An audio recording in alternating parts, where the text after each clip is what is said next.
대한민국, 문제를 스스로 정의하는 국가인가?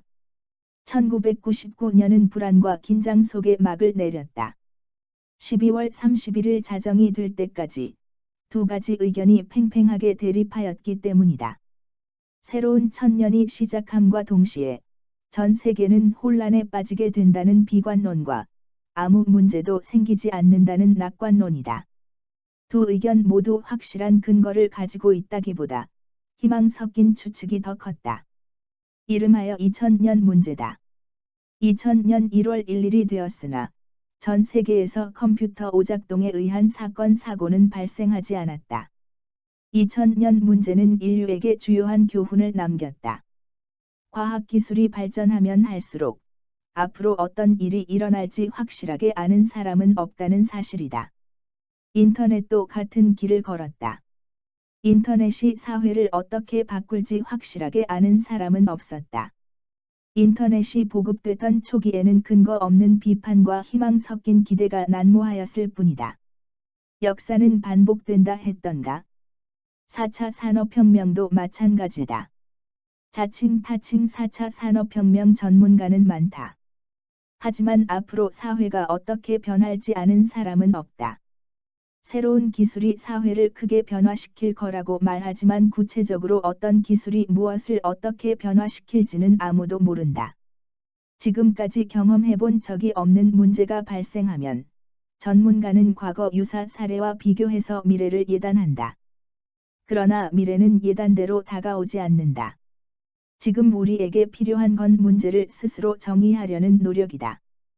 가설을 세우고 실험하고 검증하는 노력을 반복해야 한다. 이런 노력을 통해서 과거에서 미래로 가는 길을 다져야 한다. 요즘 지구인의 관심을 끌고 있는 국가를 보면 공통점이 있다. 누구도 경험하지 못했던 문제에 대해 가설을 세우고 적극적으로 실험한다. 예를 들어 에스토니아는 이레지던시 프로그램을 만들어 전 세계를 대상으로 실험하고 있다. 이레지던시는 에스토니아 정부가 발행하는 디지털 신분증인데 이를 이용하면 국민도 아니고 동국에 살지 않더라도 온라인 에스토니아 회사를 창업할 수 있다. 에스토니아는 아날로그 세계에서는 인구 130만 명인 소국이지만 디지털 세계에서는 전 세계인을 국민처럼 여긴다. 아랍에미리트를 구성하는 연방국가인 두바이는 인구 303만 명인 첨단 도시다. 글로벌 대기업은 없지만 국가 전체를 혁신의 실험장으로 만들겠다는 의지가 강하다. 인구 560만 명인 싱가포르는 스마트 국가를 목표로 방방곡곡에 센서를 달고 데이터를 공개하고 있다.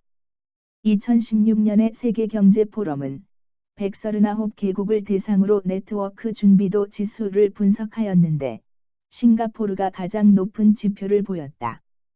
4차 산업혁명으로 인한 경제적 혜택을 가장 많이 얻을 수 있다는 의미다.